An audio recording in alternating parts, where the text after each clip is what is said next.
Even so, some things are just too far out to be believable. And psychic ability is too far out for you? Yes. Why? He hesitated when she remained silent, then said slowly, "Why is it so much easier for you to believe that you're sick?" "We weren't talking about me," she said, visibly tense. "Weren't we? Diana, there's nothing wrong with you. That's why all the medications and the therapies haven't made a difference. You're trying to fix something that was never broken. You don't know anything about me. I know you're psychic, and knowing that, I can guess a few other things. Either you were born with the abilities, or else they were triggered when you were very young by some sort of physical or emotional trauma. You tried to tell people, probably your parents first, about your experiences, about seeing things that didn't seem to be real, about hearing voices, about unusually vivid dreams. Maybe there were blackouts, missing time. And that's when the whole useless round of doctors and medications and therapies began." Still tense, she said, "And where did you get your medical degree, Quentin?" "How many doctors with medical degrees have been unable to help you?" he countered. "When is it time to consider perfectly viable alternative explanations for a so-called disease no expert has been able to treat? Next month? Next year? When you've done a roll call of the AMA? When most of your life is behind you and it's not even worth trying one more time?" Quentin decided later that he was probably damn lucky she didn't just get up and walk away. He was pushing too hard and he knew it. He was demanding that she suddenly question and discount what had been drummed into her for too many years and by too many doctors, and that was something that could never happen in an instant. Diana didn't walk away, but she clearly wasn't willing to continue with the same topic. She was expressionless, but when she uncrossed her arms and reached for her coffee cup, the movements were jerky with strain. "Look, you said you wanted to talk about this girl and her murder. I'm curious because you say my sketch looks the way she looked before she died." "I say?" "Well, if you don't have a photograph that you can show me," she qualified hastily, remembering he'd said there were crime scene and autopsy photos. "You can't really prove it, can you?" She nodded when he remained silent. "For all I know, you did imagine a similarity. Hell, for all I know, you could be making up the whole damn thing. I met you a few hours ago. How do I know you're being honest with me?" "You don't," he admitted. "I don't even know you're really with the FBI." Sighing, he said, "I left my ID in my room, but I'll make sure to show it to you later. I'm not lying to you, Diana, about anything." "Are you going to tell me what happened to Missy?" "Of course I am, as much as I know, anyway." He hesitated and then, compelled as he had been earlier in the observation tower, reached across the table and lightly touched her hand. "I'm sorry, I didn't mean to push." Whatever else he said, Diana didn't hear. It was as though a switch had been thrown. One instant she was sitting at a table with this man on a warm, sunny veranda, conscious of the muted sounds of other people around them, and the next instant everything was different. She was still on the veranda, but it was a darkened and gray space, brightened intermittently as though by flashes of lightning. There was a peculiar smell she couldn't identify in the air, and it was cold. It was very cold. Eerily, in the flashes of light, she could see Quentin sitting across from her, looking at her with a slight frown, but he vanished in between them.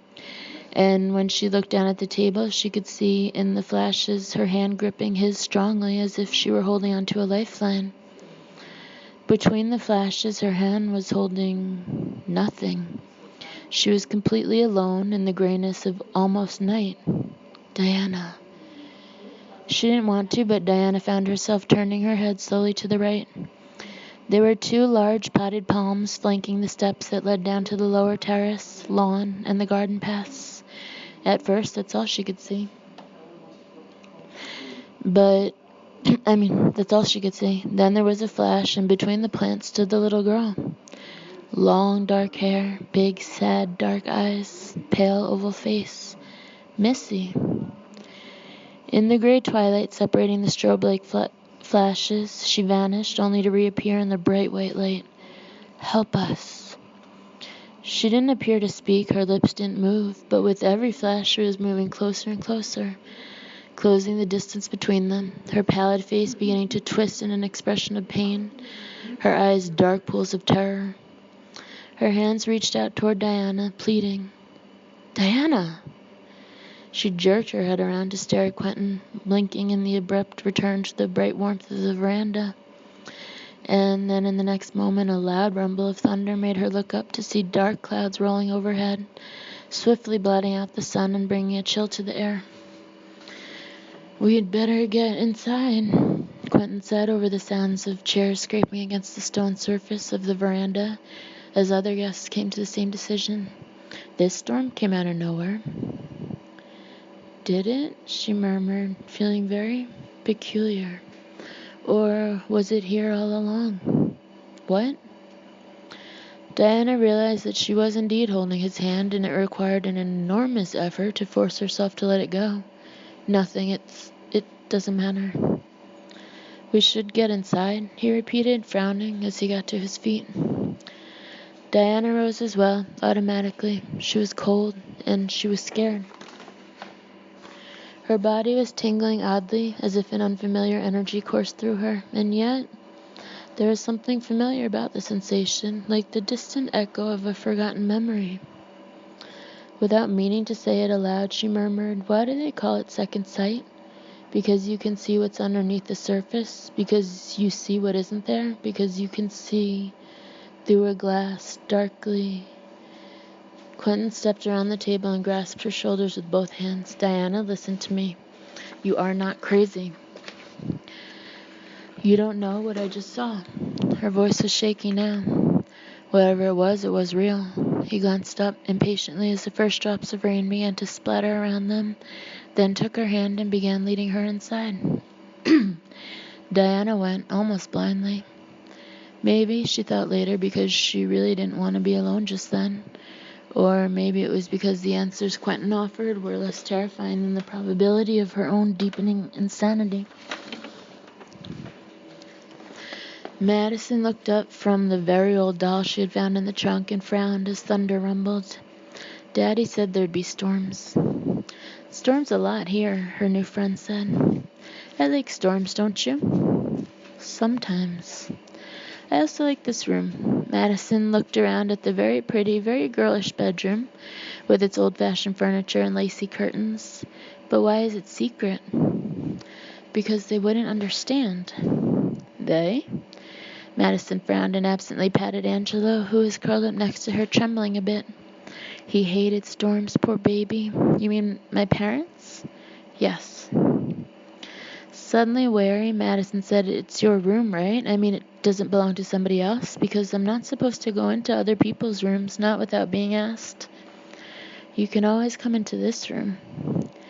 Madison had the suspicion that her questions hadn't really been answered, and asked another, more pointed one.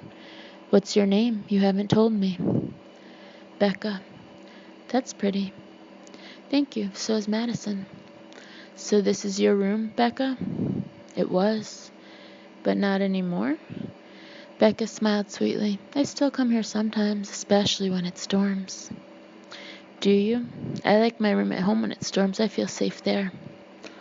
You'll be safe here too. Remember that, Madison. You'll be safe here.